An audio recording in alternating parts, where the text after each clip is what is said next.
Batam TV, inspirasi Kepri.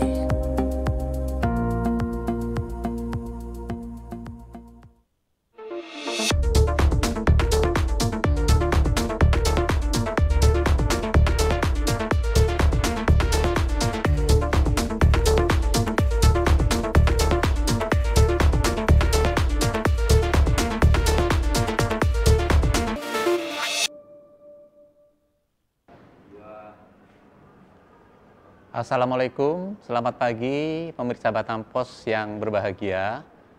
Nah, pada kali ini kita akan berbincang-bincang mengenai sosialisasi program JKN atau yang biasa dikenal di masyarakat dengan istilah BPJS. Ya, program ini program yang sudah cukup lama kita rasakan manfaatnya di masyarakat. Nah, untuk memperjelas bagaimana program BPJS ini, pada bincang-bincang kali ini kita kedatangan dua narasumber. Yang pertama adalah Bapak Robi Oktadani, selaku Kabag SDM Umum dan Komunikasi dari BPJS Kesehatan Tanjung Pinang. Selamat datang Pak di Batam TV pada acara bincang-bincang kita kali ini. Yang kedua adalah Bapak Muhammad Bisri, SKM, MKes, Kepala Dinas Kesehatan Provinsi Kepulauan Riau. Selamat datang Pak. Ya. Sehat ya Pak ya? Alhamdulillah. Alhamdulillah. Ini mungkin sedikit menyimpang sedikit, kita di minggu-minggu ini sudah ada peningkatan kasus COVID lagi ya Pak ya. Nah, mungkin ini buat para pemirsa Batam TV, ya kita harus sedikit meningkatkan lagi lah kewaspadaan kita terkait dengan COVID-19 ya. Mungkin untuk tidak memperpanjang waktu, kita mulai dulu dari Pak Robi Pak ya. Kita mau bincang-bincang sedikit ini terkait dengan BPJS Kesehatan, sebuah program yang sangat besar dirasakan oleh manfaatnya oleh masyarakat. Namun ada beberapa hal yang mungkin perlu juga kita gali lebih dalam agar supaya masyarakat bisa lebih memahami bagaimana program BPJS ini dan manfaatnya di masyarakat. Untuk Pak Robi, sebenarnya apa sih perbedaan JKN dan BPJS ini? Dan ada satu lagi yang sering beredar di masyarakat itu Kartu Indonesia Sehat. Nah, sebenarnya apa bedanya nih? Ada bedanya apa tidak sebenarnya nih? Yes. Baik, terima kasih Pak. Sebenarnya memang kalau BPJS Kesehatan ini istilah yang memang paling dikenal itu adalah BPJS Pak ya. Yeah. Jadi BPJS itu adalah Badan Penyelenggara Jaminan Sosial Kesehatan yang menyelenggarakan program JKN. Jadi perbedaan antara BPJS dengan JKN itu adalah BPJS itu adalah penyelenggaranya Pak, badan penyelenggaranya. JKN atau Jaminan Kesehatan Nasional itu adalah programnya yang dijalankan oleh BPJS Kesehatan. Nah, yang terkait dengan Kartu Indonesia Sehat atau KIS itu adalah identitas sebagai peserta Jaminan Kesehatan Nasional tadi Pak. Itulah yang perbedaan antara BPJS Kesehatan, JKN dan Kartu Indonesia Sehat tadi Pak. Ya. Kemudian Pak, ini kan peserta JKN ini kan siapa saja sih sebenarnya bisa menjadi peserta JKN ini, dan bagaimana cara untuk menjadi peserta JKN ini? Jadi peserta JKN kita itu adalah seluruh penduduk Indonesia Pak, dan juga warga negara asing yang telah menetap di Indonesia minimal 6 bulan. Jadi seluruh warga Indonesia dan warga negara asing yang menetap di Indonesia minimal 6 bulan. Itu peserta JKN KIS yang untuk di BPJS Kesehatan Pak. Untuk menjadi peserta BPJS Kesehatan itu ada beberapa cara. Bisa melalui pendaftaran ke kantor cabang terdekat, bisa melalui aplikasi mobile JKN, bisa juga melalui aplikasi namanya kita Pandawa Pak. Pandawa itu adalah semacam sistem melalui pendaftaran melalui WA atau WhatsApp. Itu bisa, jadi ada juga kanal-kanal pendaftaran lainnya seperti call center kita 165 dan juga bisa melalui chat asisten melalui Telegram atau Cika atau Vika namanya Pak. Jadi itu cara untuk mendaftar sebagai peserta JKN. Jadi untuk jadi peserta warga negara asing pun sebenarnya bisa menjadi peserta BPJS Pak ya? Dengan syarat minimal dia sudah menetap di Indonesia itu minimal 6 bulan. Minimal 6 bulan ya? 6 bulan. Oh ya, mungkin sedikit ini untuk Pak Bisri. Ya. Ini kan program BPJS kita ini kan sudah ya berjalan lama juga lah di Provinsi Kepulauan Riau. Nah, kami juga ingin mengetahui sebenarnya peran pemerintah Provinsi Kepulauan Riau ini di dalam program JKN ini seperti apa, Pak? Mungkin dapat disampaikan lah kepada kita di sini, para pemirsa Batam Pos. Baik, terima kasih Pak Heri. Pak Robi. Ya. Tentu kita di pemerintahan daerah di Provinsi Kepulauan Riau ini sangat mendukung kebijakan JKN. Dulu kan undang-undangnya itu kan SJSN, programnya Jaminan Kesehatan Nasional ini. Nah, dukungan dari kita tentu mengikuti dari yang sudah digariskan oleh pemerintah pusat, terutama terkait dengan target untuk universal coverage, jadi untuk mempercepat kepesertaan masyarakat di dalam program JKN ini. Nah, ini yang menjadi fokus kita. Nah, Kepri kan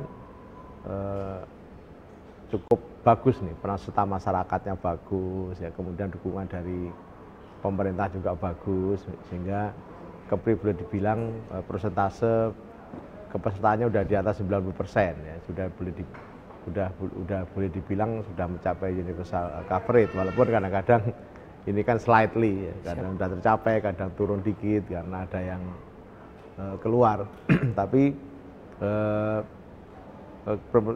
pemerintah Provinsi Kepulauan Riau sangat peduli dengan ini. Jadi bersama dengan kabupaten kota, malah beberapa kabupaten kota ini sudah ada yang maju nih dari awal dengan target mengikut sertakan 100% penduduknya dalam program JKN. Kenapa ini penting? Karena memang selama ini yang dirasakan pada pelayanan kesehatan itu adalah pada faktor akses terhadap layanan. Nah, akses terhadap layanan ini tidak hanya masalah jarak, Kepri kan kepulauan, ya, tapi adalah bagaimana seluruh penduduk ini, termasuk yang tidak mampu, juga bisa mengakses pelayanan, bisa memperoleh pelayanan secara adil, tidak berbeda dengan kelompok masyarakat yang mampu. Nah, dengan JKN ini diharapkan semua masyarakat Kepri khususnya dan Indonesia ini mampu terlayani dengan paripurna kebutuhan layanan akan kesehatan tanpa mereka terbebani pembiayaan yang berat. Ya, seperti ketahui pembiayaan kesehatan ini berat dan itu akan dirasakan sangat membebani ekonomi keluarga-keluarga.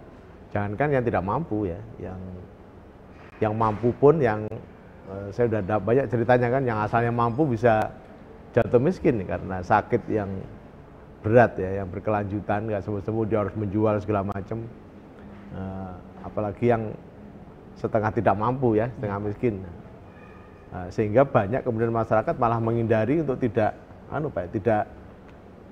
menghindari untuk ke rumah sakit karena takut pembiayaan. Nah, makanya dengan program JKN ini kita juga menghimbau pada masyarakat untuk tidak ragu, ya, tidak ragu menjadi peserta. Kalau merasa memang tidak mampu, silakan datang ke kelurahan, ke dinas, kemudian dinas sosial nanti akan mendaftar untuk ditetapkan sebagai yang akan dibantu iurannya oleh pemerintah, yang namanya penerima biaya iuran program JKN ini, ya, BPJS. Itu. Nah, ini mungkin sedikit menarik apa yang disampaikan oleh Pak Bisri tadi terkait dengan yang namanya program PBI tadi. Ini saya kembali ke Pak Robi, ya. Ini mungkin masih banyak yang belum tersosialisasikan dengan baik ke masyarakat. Nah, sebenarnya kan pemerintah itu sudah mempunyai skema-skema terkait dengan pertanggungan, terkait dengan jaminan kesehatan masyarakat. Nah, cuma ini mungkin yang belum tersosialisasikan dengan baik. Akhirnya mungkin yang banyak yang belum tahu gitu, Pak. Ada program yang namanya PBI. Itu sebenarnya program apa, Pak? Nih, mungkin dapat disampaikan lah kepada para pemirsa di Batam Pos ini. Siap. Jadi untuk peserta JKN atau peserta BPJS Kesehatan ini, Pak, ada 2 segmen peserta. Itu adalah yang pertama PBI.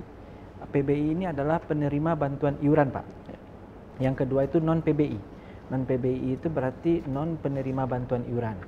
Jadi kalau untuk yang pertama tadi, yang penerima bantuan iuran ini, itu adalah masyarakat-masyarakat yang kurang mampu, yang tidak mampu, yang iurannya dibayarkan atau dibantu oleh pemerintah, baik itu pemerintah daerah maupun pemerintah pusat.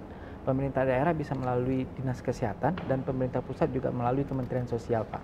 Nah, untuk peserta yang non PBI tadi itu ada beberapa segmen juga Pak, seperti PBPU atau pekerja bukan penerima upah, yaitu yang biasa kita kenal dengan BPJS Mandiri Pak, yang bayar sendiri iurannya tiap bulan. Ada yang PPU, pekerja penerima upah seperti yang pekerja-pekerja swasta, ya itu yang PPU masuk dalam kategori PPU. Ada juga PNS, segmen TNI Polri itu yang masuk dalam kategori non PBI Pak. Jadi ada dua tipe segmen kepesertaan untuk JKN ini, yaitu yang pertama tadi PBI dan yang kedua adalah non PBI. Satu lagi Pak Robi, mungkin yang terkait dengan PBI tadi, mungkin masyarakat kita ini banyak yang belum tersosialisasikan lah dengan baik ya. Bagaimana caranya untuk menjadi peserta PBI tadi, mungkin bisa sedikit kita bahaslah di sini, kita diskusikan bersama seperti apa itu caranya. Gitu. Baik Pak, untuk prosedur untuk menjadi peserta yang PBI atau penerima bantuan iuran ini Pak, kita memang masih terus juga Pak untuk sosialisasi ke peserta. Jadi mungkin ada beberapa masyarakat ini yang belum tersampaikan atau belum mendapatkan informasi tersebut. Untuk prosedurnya sendiri memang tadi seperti yang disampaikan oleh Pak Bisri, masyarakat bisa melalui kelurahan Pak. Mungkin dari awalnya kalau dari kita urut dari bawahnya bisa melalui RT RW untuk disampaikan bahwa tidak mampu dan untuk mengurus kepesertaan PBI. Nanti dari RT RW akan memberikan rekomendasi untuk meminta surat keterangan tidak mampu dari kelurahan. Setelah itu bisa melalui dinas kesehatan kabupaten kota di tempat masing-masing dan juga bisa ke dinas sosial Pak. Jadi PBI ini ada yang namanya PBI APBD daerah, itu yang dibantu oleh anggaran dari daerah kabupaten kota, dan ada yang masuk dalam kategori PBI APBN, jadi masuk dalam anggaran negara, itu melalui Kementerian Sosial. Jadi kalau prosedurnya sama Pak, APBD dan APBN itu melalui lurah dulu atau RT RW dulu untuk meminta surat keterangan tidak mampu, dan nanti baru melalui dinas kesehatan atau dinas sosial di kabupaten kota. Nanti mereka akan diusulkan Pak untuk masuk dalam istilahnya DTKS Pak, data terpadu kesehatan sosial. Nanti dari Kementerian Sosial atau dari dinas kesehatan akan mengirimkan ini untuk bulan ini. Dia biasanya datanya tiap bulan Pak. Jadi ke kita dikirim ke BPJS Kesehatan. Ini masyarakat yang mau kita bantu untuk iurannya tiap bulan. Jadi dari Dinkes atau Dinas Sosial akan mengirim ke kita, ke BPJS Kesehatan data-data tersebut. Tiap bulan nanti baru kita daftarkan sebagai PBI untuk peserta PBI. Seperti itu Pak. Nah ini menarik Pak. Siap. Ini kan banyak beredar lah ya, apa namanya, isu-isu atau ya mungkin informasi-informasi di masyarakat luas lah terkait dengan PBI dan PBI tadi. Ya. Nah apakah setelah masyarakat menjadi peserta PBI dan non-PBI tadi ini menjadi peserta JKN, ini apakah ada sebenarnya perbedaan pelayanan antara PBI dan non-PBI ini? Karena banyak informasi yang beredar di masyarakat itu merasa kalau, waduh, saya ini masyarakat tidak mampu, PBI kelas 3, ini kok kenapa kok pelayanan saya kok seperti dianaktirikan. Nah, itulah isu-isu yang beredar di masyarakat. Nah, sebenarnya secara aturan yang ada di JKN itu sebenarnya bagaimana Pak? Apakah ada perbedaan aturan seperti itu? Kalau secara untuk pelayanan kesehatan Pak, tidak ada perbedaan pelayanan kesehatan baik di FKTP atau fasilitas kesehatan tingkat pertama maupun di FKRTL, fasilitas kesehatan tingkat lanjut. Itu tidak ada perbedaan atau diskriminasi antara peserta PBI maupun non-PBI. Jadi untuk pelayanan baik itu tindakan medis dari dokter, obat-obatan itu sama Pak. Yang membedakan cuman antara kelas rawatnya. Jadi kalau memang PBI ini hanya terdaftar untuk di kelas 3 Pak. Tapi kalau yang non PBI kan bisa mereka ada yang kelas 2, ada yang kelas 1 dan juga ada kelas 3. Yang membedakan hanya itu Pak. Jadi kalau untuk tindakan medis dari dokter, obat-obat atau bantuan alat kesehatan itu sama Pak. Dengan peserta antara PBI dan non PBI. Berarti secara fasilitas pun sebenarnya tidak ada perbedaan antara PBI dan non PBI ya. Yang membedakan hanya kelas rawat. Kelasnya, rawatnya yang membedakannya. Ya. Tadi sempat disinggung oleh Pak Bisri terkait dengan undang-undang SJSN. Nah, dalam undang-undang SJSN ini kan ada 2 badan penyelenggara ya. Ada namanya BPJS Ketenagakerjaan dan BPJS Kesehatan. Ya. Nah, untuk Pak Robi ini sebenarnya apa sih bedanya antara BPJS Ketenagakerjaan dan BPJS Kesehatan ini? Jadi untuk BPJS memang di undang-undang SJSN ada 2 BPJS Pak, BPJS Kesehatan yang dulunya kita itu adalah PTAskes dan BPJS Ketenagakerjaan yang dulu yang sering dikenal itu Jamsostek. Jadi memang semenjak tahun 2014 kita memang sama-sama beralih menjadi BPJS Kesehatan dan BPJS Ketenagakerjaan. Untuk semenjak dari 2014 itu BPJS Kesehatan memang hanya pure mengurusi tentang terkait dengan kesehatan, Pak. Nah, untuk BPJS Ketenagakerjaan itu jaminan sosial di luar kesehatan. Baik itu kalau salah satunya adalah jaminan hari tua, jaminan pensiun, jaminan kecelakaan kerja, itu yang biasa kita kenal. Nah, untuk kesehatannya itu pure di BPJS Kesehatan. Jadi untuk BPJS Kesehatan mewadahi jaminan sosial untuk terkait kesehatan. Untuk BPJS Ketenagakerjaan itu di luar yang kesehatannya, jaminan sosial yang di luar kesehatan kayak jaminan hari tua, kecelakaan kerja, dan pensiun seperti itu. Terima kasih Pak Robi dan Pak Bisri atas paparan yang sudah disampaikan, informasi yang sudah disampaikan kepada masyarakat. Mungkin untuk segmen ini kita istirahat dulu karena ada yang iklan yang mau lewat. Ya.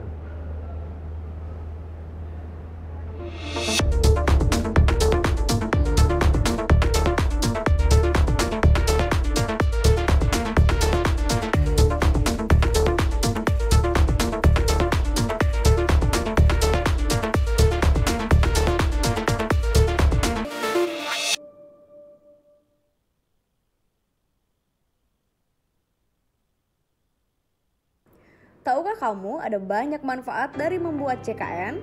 Apa aja sih manfaat yang didapat? Premi yang lebih murah dan terjangkau.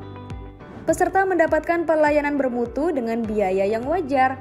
Kepastian pembiayaan pelayanan kesehatan yang berkelanjutan dan terjamin. Dapat digunakan di seluruh wilayah Indonesia. Kemudahan layanan dengan mobile JKN. Dengan bikin JKN sekarang, walaupun belum memanfaatkannya, kamu bisa membantu mereka yang sakit loh. Memiliki JKN juga berarti kamu sudah mempersiapkan perlindungan diri dan keluarga ketika sakit, serta menjadi warga negara Indonesia yang taat. Ada 4 jenis kepesertaan JKN nih. Pertama, pekerja penerima upah atau PPU, yaitu peserta yang bekerja pada pemberi kerja dengan menerima upah wajib didaftarkan oleh pemberi kerjanya sebagai peserta PPU dan membayar iuran. Kedua, pekerja bukan penerima upah atau bukan pekerja mandiri, yaitu peserta mendaftar dan membayar sendiri iurannya, serta pendaftarannya dapat menghubungi kantor BPJS terdekat. Ketiga, pekerja bukan penerima upah atau bukan pekerja yang didaftarkan Pemda, yakni peserta yang dibayarkan oleh pemerintah daerah dan pendaftaran dapat menghubungi puskesmas sesuai domisili. Keempat, penerima bantuan iuran jaminan kesehatan, yaitu peserta fakir, miskin, dan orang tidak mampu yang didaftarkan sebagai peserta program jaminan kesehatan. Info selanjutnya dapat menghubungi Dinas Sosial. Yuk buat JKN sekarang, murah, mudah, dan cepat. Jangan tunggu sakit datang, kesadaran dirimu akan memudahkan hidupmu.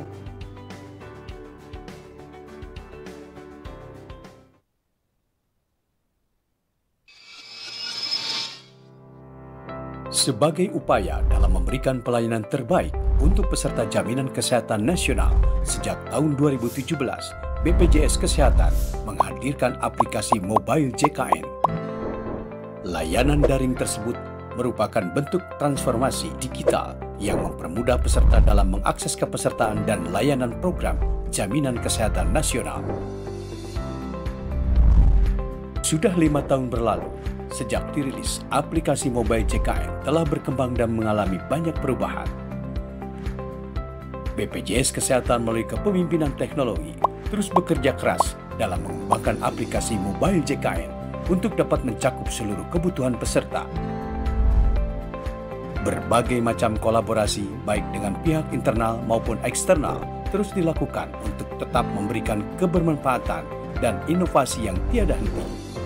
Dengan semangat pembaruan dan pelayanan peserta JKN yang lebih baik lagi, BPJS Kesehatan mempersembahkan logo baru dari New Mobile JKN.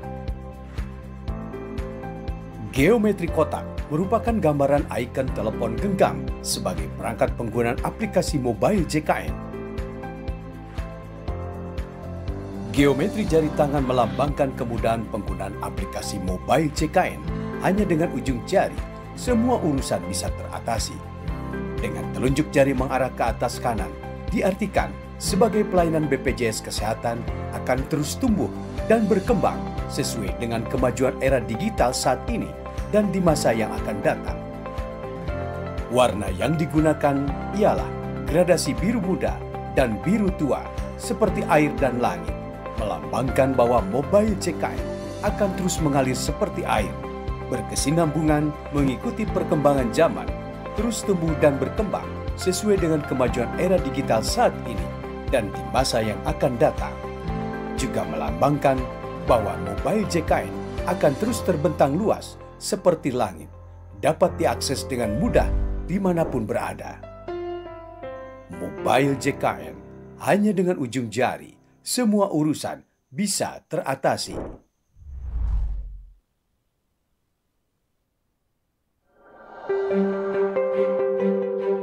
Anda butuh pelayanan kesehatan, namun malas mengantri. Sekarang di Mobile JKN tersedia fitur untuk mengambil nomor antrian secara online. Buka Mobile JKN, akses menu pendaftaran pelayanan, pilih fasilitas kesehatan tingkat pertama, pilih peserta yang ingin berobat, pilih poli tujuan, serta tentukan tanggal kunjungan. Isi keluhan sakit pada kolom yang tersedia. Klik daftar pelayanan. Tunggu nomor antrian dan estimasi waktu tunggu pelayanan pada Mobile JKN. Jika sudah dekat waktu pelayanan, segera datang ke fasilitas kesehatan tingkat pertama untuk mendapatkan pelayanan kesehatan. Anda dirujuk ke rumah sakit? Tenang, Mobile JKN juga menyediakan layanan antrian online di rumah sakit. Caranya, klik vaskes rujukan tingkat lanjut, pilih peserta, pilih nomor rujukan, pilih rencana kunjungan, serta dokter yang Anda inginkan. Selanjutnya, klik tombol daftar pelayanan, maka nomor antrian akan tampil. Ingat ya, 1 jam sebelum waktu layanan, Anda wajib check-in melalui Mobile JKN dalam radius minimal 1 km dari rumah sakit tujuan. Jika Anda belum memiliki rekam medis, silakan melakukan pendaftaran pada loket admisi di rumah sakit. Bila sudah memiliki rekam medis, Anda tinggal menunggu nomor antrian di poli sesuai dengan rujukan. Setelah mendapat pelayanan, Anda dapat ke bagian farmasi rumah sakit untuk pengambilan obat. Selesai, mudah bukan? Mengantri di fasilitas kesehatan tanpa ribet, Mobile JKN solusinya.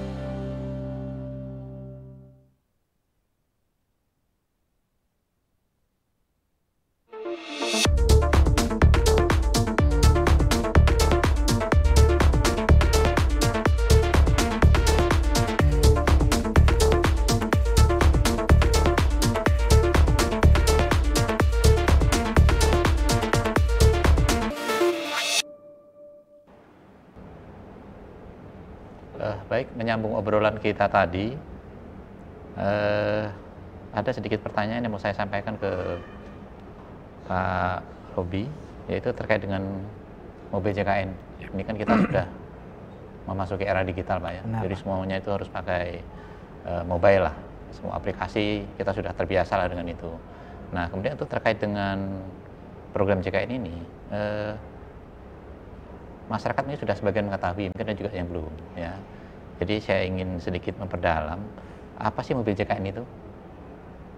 Baik, Mobile JKN itu adalah aplikasi digital, Pak, yang diluncurkan oleh BPJS Kesehatan dengan tujuan mempermudah akses peserta untuk memperoleh baik itu informasi, data-data, dan termasuk pelayanan kesehatan. Jadi Mobile JKN ini adalah aplikasi gratis yang bisa di-download oleh peserta JKN melalui Play Store untuk pengguna Android dan App Store untuk pengguna iOS atau iPhone. Jadi itu gratis, tidak ada berbayar untuk aplikasinya sendiri, Pak. Jadi peserta tinggal melakukan download di Play Store atau di App Store. Setelah itu nanti tinggal mendaftarkan melalui aplikasi di situ, melalui email dan nomor HP yang aktif. Setelah itu nanti peserta akan di dalam aplikasi itu ada berbagai macam fitur, Pak. Lumayan banyak fitur, diantaranya ada informasi peserta, juga ada informasi tentang untuk pembayaran iuran, pendaftaran auto debit, informasi ketersediaan tempat tidur di fasilitas kesehatan, informasi jadwal atau tindakan operasi, dan juga untuk melakukan pengecekan pembayaran auto debit atau pendaftaran auto debit untuk iurannya, Pak. Jadi di aplikasi Mobile JKN itu berbagai macam fitur yang memudahkan peserta untuk mengakses layanan, mengakses untuk mencari tahu informasi terkait dengan BPJS Kesehatan. Ya, jadi misalnya untuk kita mau pindah vaskes atau misalnya untuk mengetahui akses pelayanan di rumah sakit itu bisa melalui mobil JKN tadi, Pak ya? Bisa, Pak. Jadi untuk pindah vaskes peserta bisa langsung di situ, dan juga peserta bisa melakukan pendaftaran, misalnya ada penambahan anggota keluarga atau penonaktifan, contoh misalnya mohon maaf ada dari anggota keluarga yang meninggal dunia, penonaktifan bisa juga dilakukan dari aplikasi Mobil JKN. Pindah vaskes juga bisa, Pak. Pendaftaran anggota keluarga baru juga bisa di sana. Dan untuk pelayanan kesehatan, untuk aplikasi atau pelayanan kesehatan yang bisa kita akses dari aplikasi Mobil JKN tersebut, misalnya kita bisa melakukan pendaftaran online. Misalnya kita mau berobat di FKTP, Fasilitas Kesehatan Tingkat Pertama, kita tinggal mengambil antrian, kita tinggal pilih FKTP kita mau di mana, terus jam berapa kita mau.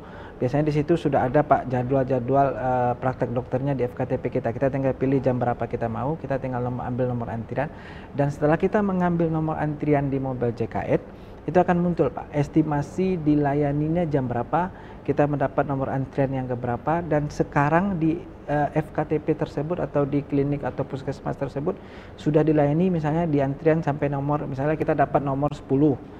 Nah, di situ juga kelihatan, Pak, di klinik sedang dilayani antrian nomor 5. Jadi dan di estimasi kita datang berapa menit lagi atau berapa setengah jam lagi, kita sudah tahu di situ, Pak. Jadi informasinya sifatnya real time juga itu, Pak ya? Real time, Pak. Jadi memang itu vaskes yang mengupdate jadwal dan mengupdate setiap selesai melakukan pelayanan kesehatan terhadap peserta di vaskes, dan itu terkoneksi langsung dengan aplikasi Mobil JKN. Di situ, Pak. Itu tersedia di App Store dan di Android ya, berarti Play Store ya? Ya, di Android dan iOS, dan itu gratis, Pak, tidak berbayar aplikasinya. Nah, untuk Pak Bisri tadi sedikit menyambung apa yang sudah kita diskusikan terkait dengan PBI tadi. Nah, mungkin kami ingin tahu terkait dengan PBI kita di Provinsi Kepri ini kira-kira bagaimana, Pak? Apakah sudah mencapai UHC atau belum, atau bagaimana ini? Ya, kalau secara keseluruhan kan Kepri sudah mencapai ya, sudah pernah mencapai, sudah dapat penghargaan awal tahun kemarin ya, dapat penghargaan. Nah, cuma ini kan dinamis, penduduk kita ini bertambah, kadang-kadang agak turun dari targetnya. Nah, itu makanya kita harus selalu updating terus datanya ini. Dinas Kesehatan dengan BPJS, nah kita kan selalu bikin MOU ya, untuk tentang terkait dengan kepesertaan ini, berapa yang dibayarkan oleh Pemprov ya, tentu juga dengan kabupaten kota yang lain juga dilakukan yang sama. Tapi Kepri sudah mencapai secara keseluruhan, secara keseluruhan bisa disimpulkan Kepri sudah UHC. Tapi UHC ini kan belum 100% masyarakat menjadi peserta. Ya. Kita masih 95% ya. 95%, jadi masih ada 5%. Nah, anggaplah 5%. 5% ini berarti jumlahnya sekitar berapa kali 2,2 juta penduduk. Ya, berarti kan sekitar 100 ribuan ya. 110 ribu. Jadi cukup banyak. Nah, makanya kenapa kadang-kadang masih datang dari rumah sakit laporan ke dinas, beberapa masyarakat yang membutuhkan bantuan pembiayaan kesehatan ini belum tercover. Nah, makanya ini yang Pemprov juga menyediakan lah istilahnya untuk mengatasi masalah ini.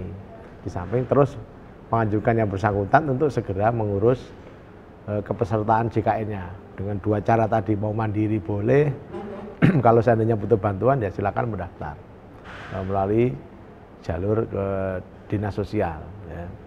Nah, ini untuk Provinsi Kepri kan juga punya kewajiban-kewajiban juga untuk mendukung PBI ini kan, ada sharing pembiayaan sesuai dengan Kepres, bahwa kepesertaan yang PBI pusat pun Kepri juga ikut andil membiayai. Ya. Makanya ini semua kayaknya kita nggak ada ngutang kayaknya dengan BPJS ya. Anggarannya tersedia. Pokoknya selama itu sudah terdaftar, sudah masuk dalam komitmen yang dibiayai, tentu ini akan dibayar. Ya, kita berkomitmen jangan sampai menjadi beban tahun berikutnya. Nah, tapi sekali lagi memang permasalahan yang mendasar terkait dengan kepesertaan ini adalah terkait dengan data. Nah, makanya kan BPJS punya data yang bagus ya, tentu dengan kependudukan. Kita ingin melakukan sinkronisasi terus data ini. Ya. Termasuk data mereka-mereka yang mestinya bisa menjadi peserta mandiri, tapi belum jadi peserta. Ya. Potensinya yang untuk menjadi peserta ini kan sangat penting ya. Seandainya mereka-mereka yang mampu ini bisa menjadi peserta, tentu ini akan jadi hal yang sangat bagus ya bagi BPJS karena prinsip dari BPJS ini kan sosial ya, saling mendukung ya, saling subsidi yang kepesertaan yang tidak menggunakan layanan berarti dia mensubsidi mereka yang menggunakan layanan. Nah, semakin banyak mereka jadi peserta tentu ini akan makin bagus ya untuk BPJS dalam memberikan jaminan yang sebaik-baiknya bagi masyarakat. Nah, ini yang terus kita harus dorong ini, kita harus selalu meningkatkan kepercayaan ini yang paling penting ya. Masyarakat harus percaya bahwa ketika Anda punya KIS, nah itu ketika Anda harus memastikan, masyarakat harus memastikan punya KIS, Kartu Indonesia Sehat, dicek statusnya tadi ya, kalau sudah ada mobile masih aktif atau tidak aktif, jangan sampai setelah datang ke rumah sakit, wah rupanya nggak aktif. Ya, nggak aktif macam-macam, makanya itu harus dicek ya, dicek ke BPJS kenapa kok nggak aktif. Nah, itu harus dipastikan selalu aktif karena kita nggak pernah tahu kapan kita membutuhkan pelayanan kesehatan. Ya. Bagi keluarga yang punya orang tua misalnya, itu juga wajib punya, ya, karena suatu waktu namanya keluarga, jangankan yang muda pun juga punya resiko kesehatan. Nah, makanya tapi secara garis umum selama ini masalah pelayanan kesehatan di Kepri ini dari sisi pembiayaan ini bisa tertangani ya dengan berbagai macam skema ya, berbagai macam skema yang ada. Insya Allah selama ini relatif bisa tertangani dengan baik di Provinsi Kepri. Itu Pak Eli. Ya, mungkin di era JKN ini kan ada tantangan-tantangan tertentu lah Pak Bisri ya, terkait dengan kondisi geografis kita di Kepulauan Riau yang terdiri kepulauan. Mungkin dapat disampaikan juga nih tantangan-tantangan apa saja sih yang biasa kita temui di lapangan ini dalam pelaksanaan program JKN. Nah, khususnya tentang pelayanan kesehatan ini di daerah-daerah terpencil kita nih di Provinsi Kepulauan Riau itu biasanya apa aja yang biasa kita temui di lapangan? Baik, yang harus kita pahami dengan Anda menjadi pemegang kartu JKN bukan berarti selesai masalahnya, gitu ya. Oh, saya udah memegang kartu KIS nih berarti aman. Tapi kalau Anda tinggalnya di pulau ya, di Anambas, di Lingga yang pelayanan kesehatannya belum bagus, berarti Anda juga menghadapi masalah baru nih. Ya, masalahnya apa? Kalau Anda membutuhkan pelayanan rujukan berarti tidak bisa dilayani di situ. Harus ke Batam ya, mungkin harus sampai ke Jakarta. Nah, itulah kenapa pemerintah Provinsi Kepri juga membantu ini, membantu pembiayaan untuk mendukung pelayanan rujukan ini. Ya, misalnya dengan melalui Jamkesda itu kan membantu transportasi, kemudian Pemprov juga kemarin sudah diresmikan Pak Gubernur kan rumah singgah di Jakarta, di Batam. Itu adalah memang untuk mengcover sisi pelayanan yang tidak terlayani oleh BPJS, yang di luar yang dibiayai oleh BPJS. Karena BPJS kan membiayai aspek pelayanan medisnya ya. Nah, di luar itu Pemprov juga membantu ya. Nah, makanya sekali lagi masyarakat di Kepri ini harus paham resiko nih, resiko kesehatan ya. Ketika kita tinggal di daerah yang pelayanan kesehatannya belum bagus, ya berarti harus punya wawasan nih. Oh, berarti misalnya nih istrinya hamil, kemudian didiagnosis ini dengan resiko tinggi. Oh, berarti harus operasi. harus dicek di daerahnya bisa melakukan operasi enggak. Kalau nggak bisa melakukan operasi, oh berarti saya harus ke Tanjung Pinang atau ke ibu kota kabupaten, ya, dipastikan. Jadi sebelum waktunya melahirkan, sudah dilakukan mobilisasi. Nah ini bisa diatur, misalnya terkait dengan perlu dukungan apa, bantuan apa, itu silakan dikomunikasikan dengan dinas kesehatan setempat, mulai dari puskesmas juga boleh disampaikan. Sehingga skema untuk supaya kelahirannya ini aman, nyaman bagi ibu ini bisa dilakukan, ya. Tapi jangan kemudian pas melahirkan resiko tinggi, wah ini yang akan menyulitkan kita semua, ya. Pas lagi ini sudah ada kasusnya kan, pas melahirkan rupanya gelombang lagi tinggi segala macam. Nah ini tentu tidak kita inginkan, karena tanggung jawab pelayanan ini tidak hanya keluarga, ya. Kita ini pemerintah, Pemda, ini semua punya kewajiban sebenarnya untuk memberikan jaminan pelayanan yang baik. Makanya selain dari BPJS ini, pemerintah juga harus menyiapkan sarana nih, yang paling penting sarana pelayanan yang bagus, sehingga diharapkan ke depan masyarakat tidak perlu rujukan jauh-jauh. Ya, mulai sarananya, mulai SDM-nya. Nah ini menjadi PR yang tidak mudah, ya, tidak ringan, ya, karena ini menyangkut investasi modal, sumber daya yang tidak kecil. Ya, artinya anggaran juga Pak ya di situ. Anggaran, butuh anggaran yang besar. Ya. Tapi saya lihat pemerintah provinsi, kabupaten kota semua berkomitmen, didukung oleh Kementerian Kesehatan untuk terus melengkapi sarana pelayanan kesehatan di daerah kepulauan, ya, termasuk di Kepri ini. Gitu. Artinya masih banyak tugas dan tanggung jawab kita selaku pemerintah daerah, ya, dalam mendukung program pencegahan ini Pak ya? Masih banyak. Ya, kalau kita ini terkait dengan urusan dan tanggung jawab terkait pelayanan memang tidak akan ada habisnya. Ya, benar Pak. Karena tuntutan masyarakat juga akan terus naik. Gitu. Baik, mungkin kembali ke Pak Robi. Secara garis besar ini Pak, kan program sudah berjalan sekian tahun, ya, dan mungkin juga sudah banyak dirasakan oleh manfaatnya oleh masyarakat. Nah, mungkin bisa sedikit disampaikan itu manfaat BPJS Kesehatan ini, JKN ini apa sih sebenarnya gitu? Di masyarakat kita ini apa gitu? Jadi memang seperti yang disampaikan Pak Bisri tadi Pak, kita memang untuk manfaat sebagai peserta JKN atau peserta BPJS Kesehatan itu adalah terjaminnya pelayanan kesehatan Pak. Jadi bagi masyarakat yang memang membutuhkan pelayanan kesehatan dari BPJS Kesehatan itu menjamin dengan kriteria-kriteria tertentu Pak. Jadi contoh hampir seluruh penyakit yang itu di cover oleh BPJS Kesehatan. Hanya ada beberapa yang tidak masuk dalam tanggungan BPJS Kesehatan seperti yang berhubungan dengan kecantikan, yang berhubungan dengan hobi yang membahayakan Pak. Contohnya misalnya balap liar gitu Pak. Itu tidak bisa menjadi masuk coveran BPJS Kesehatan. Terus yang tidak menjadi tanggungan BPJS juga mungkin seperti yang terlibat obat-obatan terlarang Pak.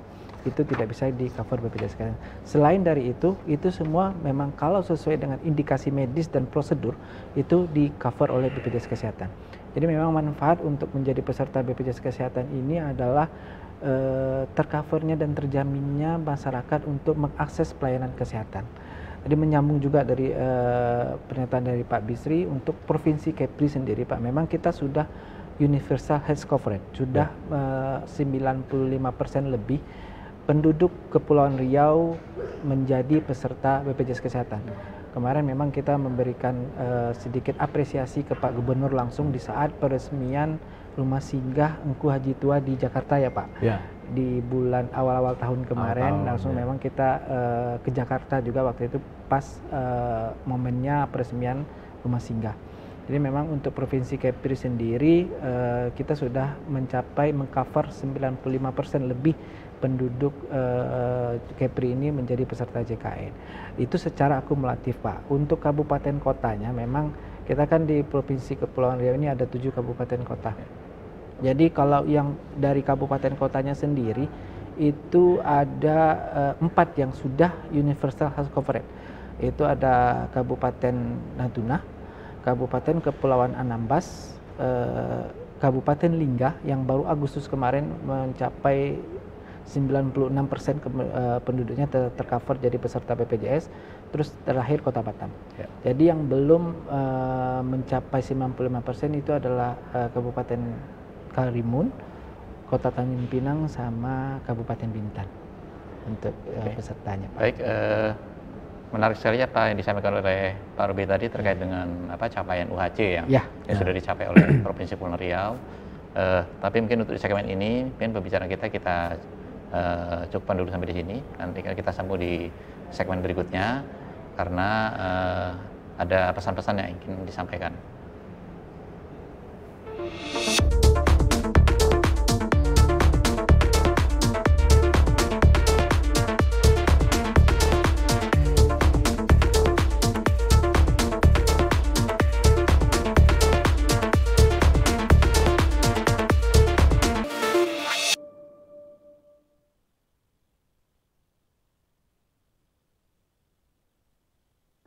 Tahukah kamu ada banyak manfaat dari membuat JKN? Apa aja sih manfaat yang didapat? Premi yang lebih murah dan terjangkau. Peserta mendapatkan pelayanan bermutu dengan biaya yang wajar. Kepastian pembiayaan pelayanan kesehatan yang berkelanjutan dan terjamin. Dapat digunakan di seluruh wilayah Indonesia. Kemudahan layanan dengan mobile JKN. Dengan bikin JKN sekarang, walaupun belum memanfaatkannya, kamu bisa membantu mereka yang sakit loh.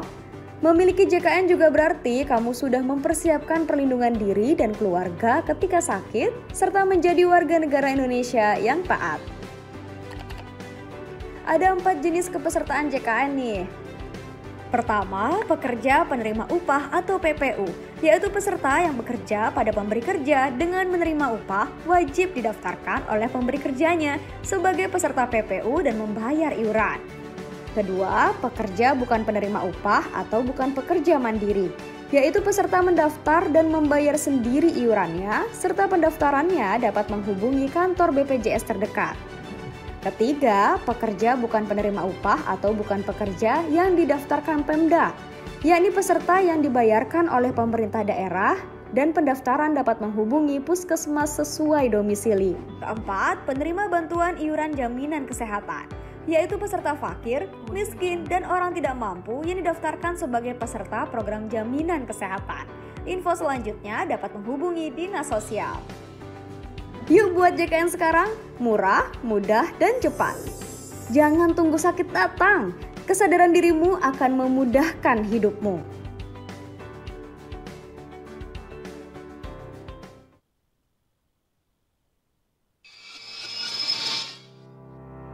Sebagai upaya dalam memberikan pelayanan terbaik untuk peserta Jaminan Kesehatan Nasional sejak tahun 2017, BPJS Kesehatan menghadirkan aplikasi Mobile JKN.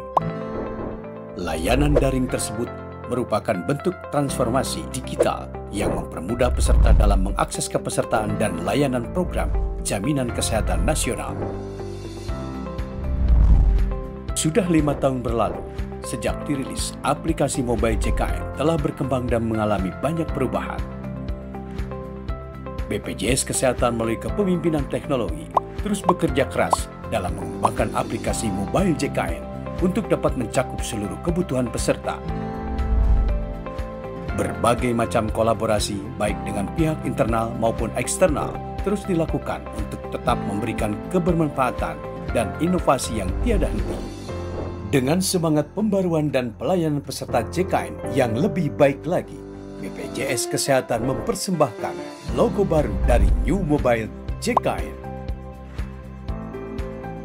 Geometri kotak merupakan gambaran ikon telepon genggam sebagai perangkat penggunaan aplikasi Mobile JKN. Geometri jari tangan melambangkan kemudahan penggunaan aplikasi Mobile JKN. Hanya dengan ujung jari, semua urusan bisa teratasi. Dengan telunjuk jari mengarah ke atas kanan, diartikan sebagai pelayanan BPJS Kesehatan akan terus tumbuh dan berkembang sesuai dengan kemajuan era digital saat ini dan di masa yang akan datang. Warna yang digunakan ialah gradasi biru muda dan biru tua seperti air dan langit, melambangkan bahwa Mobile JKN akan terus mengalir seperti air berkesinambungan mengikuti perkembangan zaman, terus tumbuh dan berkembang sesuai dengan kemajuan era digital saat ini dan di masa yang akan datang. Juga melambangkan bahwa mobile JKN akan terus terbentang luas seperti langit, dapat diakses dengan mudah dimanapun berada. Mobile JKN, hanya dengan ujung jari, semua urusan bisa teratasi.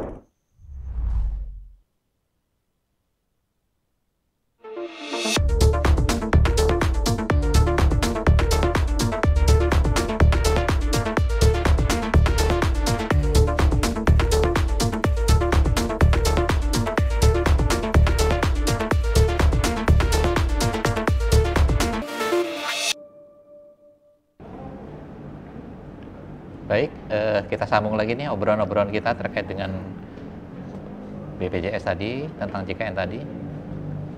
Untuk Pak Robi, Pak, mungkin ada sedikit yang perlu disampaikan juga kepada pemirsa Batam TV, itu terkait dengan tunggakan-tunggakan yang dialami oleh para peserta JKN ini. Ya, ini kan kalau kita lihat ini kan tidak sedikit nih para peserta JKN yang mengalami masalah nih dengan tunggakan pembayaran, terutama para peserta-peserta PBBU tadi atau yang mandiri tadi.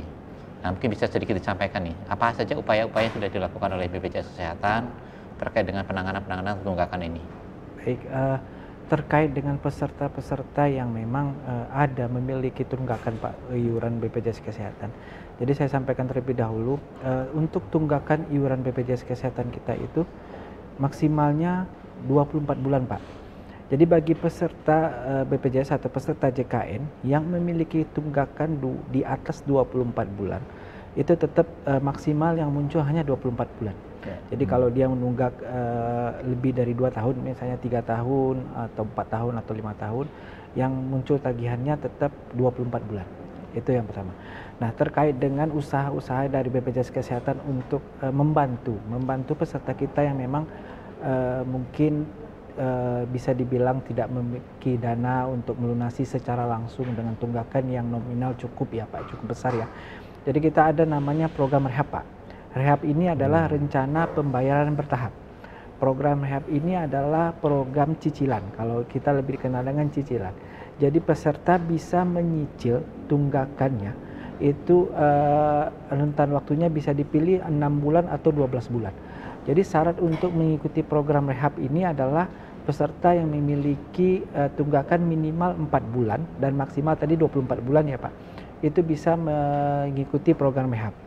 Untuk tata cara sendiri untuk mengikuti program rehab ini adalah melalui aplikasi Mobile JKN tadi Pak. Jadi peserta mendaftar program rehab dari aplikasi Mobile JKN yang peserta miliki. Nanti peserta di situ akan diajukan pilihan. Apakah mau mencicil selama 6 bulan atau mau mencicil selama 12 bulan.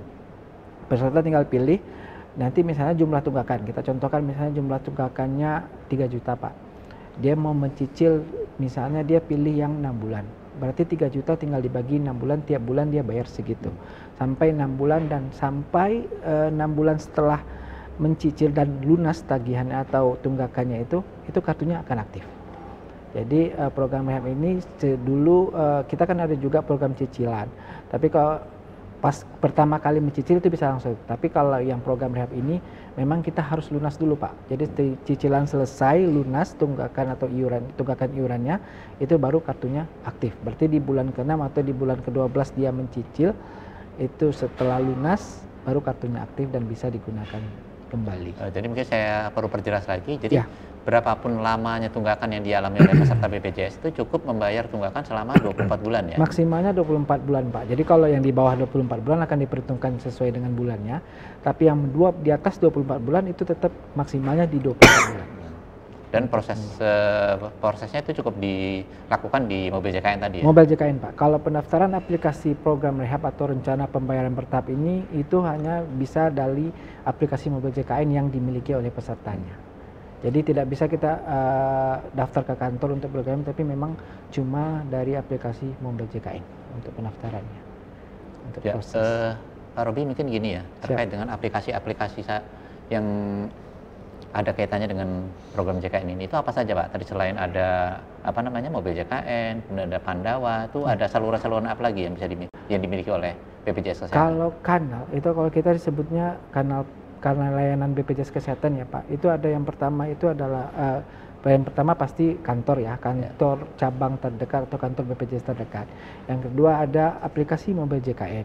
Yang ketiga ada call center kita Pak di 165, ada layanan Pandawa, ada layanan Vika. Vika itu semacam chat assistant. Jadi kita kayak telegram bot Pak. Dan ada juga Cika. Kalau Cika ini sama, hampir sama dengan chat assistant bot tapi melalui WA. Jadi itu kanal-kanal layanan untuk dari BPJS Kesehatan Pak. Ada 5 kanal layanan kita. Mungkin terkait dengan sudah cukup banyaknya ya, terkait dengan saluran-saluran yang dimiliki oleh BPJS Kesehatan tadi, itu biasanya masyarakat bisa mendapatkan informasi dari mana saja Pak itu Pak? Dari semua kanal layanan kita bisa dapat informasi Pak, terutama dari mobil JKN pun di situ ada informasi-informasi yang bisa kita dapatkan terkait dengan BPJS Kesehatan atau JKN, semua ada di situ. Dan di situ ada fitur live chat Pak di aplikasi mobil JKN, jadi kita bisa langsung terhubung ke teman-teman operator kita untuk menanyakan terkait dengan seputar JKN di aplikasi mobil JKN tersebut. Sudah cukup banyak berarti Pak ya? Sudah cukup banyak Pak. Apalagi kalau misalnya peserta juga mau datang ke kantor akan lebih jelas. Melalui call center juga akan dijelasin seluruh apa peserta yang mau menanyakan terkait dengan mobil JKN akan dijelaskan secara rinci.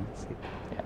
Kemudian Pak terkait dengan biasanya peserta ini kan kalau sudah mengalami tunggakan pembayaran, kemudian ingin mengakses pelayanan kesehatan. Nah biasanya itu kan ada namanya denda-denda rawat inap. Ya. Nah ini bagaimana Pak terkait dengan denda-denda rawat inap, kemudian selisih-selisih pembayarannya itu bagaimana? Apa yang harus dilengkapi oleh pasien? Apa yang harus harus dipenuhi kewajibannya oleh pasien terkait dengan denda tunggakan dan denda rawat inap ini? Ya. Jadi gini Pak, kalau di kita tidak ada lagi namanya denda iuran. Dulu kan masih ada denda tunggakan atau denda iuran Pak. Jadi setiap peserta menunggak, kalau mau bayar itu ada dendanya. Tapi kalau sekarang tidak ada Pak. Jadi memang kalau misalnya peserta menunggak berapa bulan, misalnya iuran dia kelas 2 contoh 100.000, dia menunggak 5 bulan. Berarti dia harus tetap bayarnya 500.000. Ya. Memang bayarnya segitu Pak. Tapi yang setelah pembayaran iuran dan kartunya aktif, dia akan ada namanya dalam masa denda pelayanan. Jadi denda pelayanan ini adalah 45 hari semenjak dia bayar tunggakan iurannya tersebut. Kalau peserta mendapatkan pelayanan rawat inap di FKRTL di rumah sakit, itu akan ada denda pelayanan Pak. Denda pelayanan ini adalah perhitungannya 5% dari biaya pelayanan kesehatan yang akan didapatnya di rumah sakit tersebut dikali berapa bulan dia menunggak. Contoh tadi yang misalnya dia 5 bulan ya Pak ya menunggak.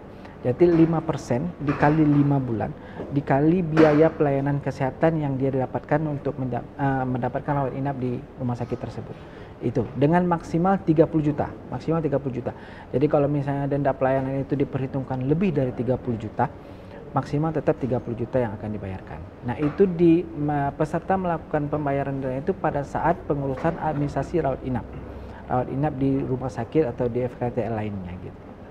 Untuk denda pelayanan sendiri. Jadi namanya denda pelayanan hanya akan dikenakan kepada peserta apabila pesertanya bersangkutan mengalami rawat inap Pak ya? Rawat inap Pak. Jadi kalau pesertanya hanya mendapatkan akses pelayanan rawat jalan, itu tidak ada. Atau mendapatkan akses pelayanan hanya di FKTP atau fasilitas kesehatan tingkat pertama, itu tidak ada denda. Jadi hanya di rawat inap di FKRTL atau di rumah sakit. Dan 45 hari ya Pak. Jadi jangka waktunya itu 45 hari terhitung dari dia bayar tunggakan iuran. Setelah 45 hari denda pelayanan hilang. Terus Pak, bagaimana cara pasien mengetahui adanya tunggakan denda pelayanan ini Pak? Ya. Jadi memang kalau denda pelayanan berapa perhitungannya itu nanti dari pihak rumah sakit Pak. Jadi begitu misalnya peserta menunggak, terus dia sudah bayar tunggakan, dia dirawat inap. Pada saat dia mengurus administrasi rawat inap di rumah sakit, nanti akan ada dari pihak rumah sakit sudah mengetahui Pak untuk denda layanannya. Biaya kan tadi perhitungannya 5% dikali bulan menunggak dikali biaya pelayanan. Nah, biaya pelayanan ini dari rumah sakit yang menentukan. Jadi begitu dia mengurus administrasi untuk rawat inap, kan diagnosanya sudah tahu tuh didapat dari pihak rumah sakit, dan rumah sakit sudah tahu biayanya itu. Misalnya contohnya diagnosa DM misalnya Pak ya, Jadi itu kalau DM kalau nggak salah saya sekitar 5 juta. Jadi perhitungnya 5% dikali 5 juta dikali berapa bulan dia menunggak. Itu dia. Jadi perhitungannya dilakukan oleh rumah sakit Pak ya? Benar Pak. Jadi perhitungannya pada saat peserta mengurus administrasi rawat inap di rumah sakit sudah menghitung denda pelayanan dan itu dibayarkan sama peserta dulu, baru mendapatkan akses rawat inap. Untuknya. Jadi kita juga peserta itu diberikan waktu sambil diproses untuk rawat inapnya, diberikan waktu 3 kali 24 jam untuk membayar melunasi tunggak denda pelayanan tadi. Jadi waktu yang diberikan kepada pasien itu 3 kali 24 jam 3 kali 24 jam Pak. Jadi tetap peserta akan dilayani, dikasih waktu 3 kali 24 jam untuk melunasi denda pelayanan tadi.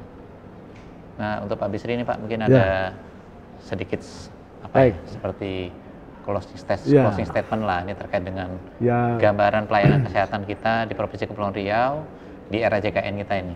Ya, jadi JKN ini jaminan kesehatan ya. Artinya sehat yang paling penting ya, bukan sakitnya. Jadi saya mengharapkan masyarakat harus jadi peserta JKN, tapi tetap harus sehat. Jadi sehat lebih penting dari ada sakit, karena sakit pasti nggak enak. Wah ini dijamin aman, wah enggak, tetap aja sakit nggak enak. Ya. Nah kedua, ini akhir tahun. Jangan terlalu euforia, terlalu senang, bepergian, segala macam, silakan. Tapi jangan sampai lupa bahwa sekarang kita ini dihadapkan dengan situasi ya. Jadi penghujung tahun ini ada peningkatan kasus COVID. Dan ini sudah diramalkan dari tahun yang lalu.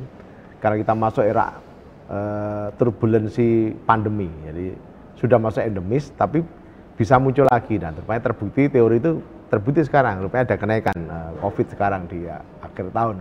Silakan masyarakat memperketat protokol kesehatan. Saran dari Kementerian Kesehatan, jangan bepergian ke daerah yang kasusnya lagi tinggi. Ya. Diharapkan ya, tidak dilarang sih. Jadi ke Singapura, ke negara tetangga yang lagi naik tinggi kasusnya. Kalaupun memang harus ke sana, silakan menjaga diri dengan baik. Protokol kesehatannya yang bagus, pakai masker, sediakan handscoon, jaga kondisi badan, imunitas dengan makanan yang sehat. Istirahat yang cukup ya. Nah itu saja karena kesehatan tetap paling penting. Demikian. Terima kasih. Sedikit Pak Bisri, apakah sudah ada misalnya terkait instruksi dari pemerintah terkait dengan penegakan protokol kesehatan seperti dulu yang kita alami pada masa COVID itu? Oh sudah ada surat edarannya, surat kewaspadaannya sudah ada. Ini KKP sudah akan menyiapkan pelayanan pemantauan dan juga menyediakan pos untuk pelayanan vaksinasi. Insya Allah mulai hari Sabtu besok. Tadi sudah saya cek mereka siap. Tapi ini untuk mereka yang merasa dirinya berisiko ya untuk dalam perjalanan ya. Silakan mungkin yang baru dosisnya 2 kali silakan datang ke kantor kesehatan pelabuhan. Nanti ada pelayanannya di pelabuhan.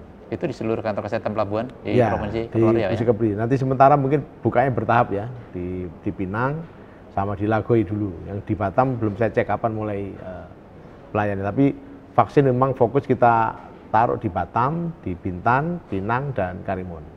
Vaksinnya di sana. Baik, terima kasih Pak Bisri informasinya. Kemudian sedikit ada yang belum saya gali sedikit tadi dari Pak Robi terkait dengan tunggakan peserta mandiri tadi. Nah, apabila peserta mandiri ini ternyata ingin beralih menjadi peserta PBI, apakah itu memungkinkan? Gini Pak, kalau peralihan dari peserta mandiri yang menunggak dan untuk menjadi peserta PBI itu dimungkinkan Pak. Jadi tergantung nanti yang bersangkutan atau peserta sendiri bisa mengurus tadi yang syarat-syarat yang saya sampaikan seperti surat tidak mampu melalui dinas kesehatan atau dinas sosial untuk itu. Nah untuk tunggakannya itu nanti juga bisa dikasih istilahnya kompensasi Pak. Maksudnya gini, dikasih waktu untuk melunasi. Tapi dia tetap terdaftar sebagai PBI dan aktif, cuman tunggakannya bisa dikompensasi untuk kapan bisa dilunasinya, seperti itu Pak untuk tunggakannya. Artinya kewajiban tunggakan tadi harus tetap dilunasi oleh si peserta tetap tadi harus dilunasi Pak, tapi tetap kartunya aktif. Tapi memungkinkan itu ya untuk dilakukan pindah status kepesertaan tadi. Benar, dimungkinkan apalagi bagi daerah-daerah yang tadi yang sudah UHC Pak. Salah satu keuntungan untuk yang daerah sudah UHC, apalagi UHC yang non cut off Pak. Istilahnya begitu peserta itu didaftarkan hari itu langsung aktif. Jadi misalnya termasuk yang peralihan tadi, hari itu didaftarin misalnya dia mau akses layanan, ternyata kartunya nggak aktif atau belum terdaftar. Bagi daerah yang sudah UHC itu langsung daftar dan langsung aktif hari itu juga. Ya. Itu salah satu keuntungan bagi daerah yang sudah UHC, Pak. Ya. Baik, mungkin ada sedikit closing statement yang perlu disampaikan dari BPJS Kesehatan terkait dengan program JKN di Provinsi Kepulauan Riau ini. Baik Pak. Kalau program JKN untuk Kepulauan Riau itu kita memang sudah sangat baik ya. Kita dari BPJS Kesehatan bekerja sama dengan instansi terkait, Dinas Kesehatan, dengan Dinas Sosial, dengan Disdukcapil juga sudah sangat baik kerjasama kita. Untuk kepesertaannya sendiri juga tadi seperti saya sampaikan sudah secara agregat untuk Provinsi Kepulauan Riau sudah 95% ke atas ya Pak ya. Dan sudah Universal Health Coverage. Nah untuk kami juga menghimbau kepada masyarakat yang belum terdaftar atau yang belum memiliki kartu JKN atau sebagai peserta JKN untuk segeralah mendaftar. Jadi seperti yang disampaikan oleh Pak Bisri tadi, kita tidak mengharapkan sakit ya. Misalnya kita mau mendaftar itu berarti kita mengharapkan sakit, tidak. Jadi prinsip kita BPJS Kesehatan ini adalah gotong royong Pak. Bagi peserta yang tidak sakit atau tidak membutuhkan pelayanan kesehatan, membantu peserta yang sakit. Jadi bagi peserta yang memang belum terdaftar, kami menghimbau segera mendaftarkan diri untuk menjadi peserta BPJS Kesehatan. Mungkin itu Pak. Baik, terima kasih kepada Pak Bisri atas informasi dan paparan yang disampaikan tadi. Demikian juga untuk Pak Robi, terima kasih Pak atas kehadirannya di Batam TV pada acara dialog sosialisasi program JKN di Provinsi Kepulauan Riau. Mungkin untuk dialog ini dapat kami tutup.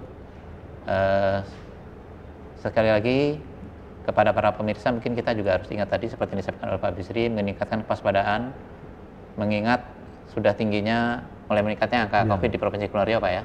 Di Indonesia Pak ya? Di Indonesia. Di Indonesia ya. Kepri belum. Baik, dialog sosialisasi JKN di Provinsi Kepulauan Riau kami akhiri. Terima kasih semuanya. Assalamualaikum warahmatullahi wabarakatuh. Waalaikumsalam warahmatullahi wabarakatuh.